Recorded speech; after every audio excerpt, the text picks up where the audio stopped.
చలిగా గిలివేస్తుంటే గిలిగింతలు పెడుతూ ఉంటే చలిగా గిలివేస్తుంటే గిలిగింతలు పెడుతూ ఉంటే చెలిగుండియలో రగిలే వగలే చెలిగుండియలో రగిలే వగలే చలిమంటలుగా అనుకుంటే చెప్పలేని ఆహాయి ఎంతో వెచ్చగా ఉంటుందో చెప్పలేని ఆహాయి ఎంతో వెచ్చగా ఉంటుందో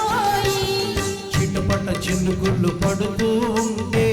చెలికాడే సరసన ఉంటే చెట్టా పట్టగా చేతులు పట్టి చెట్టు నీడకై పరుగెడుతుంటే చెప్పలేని ఆహాయి ఎంతో వెచ్చగా ఉంటుందో చెప్పలేని ఆహాయి ఎంతో వెచ్చగా ఉంటుందో. థ్యాంక్ యూ అండి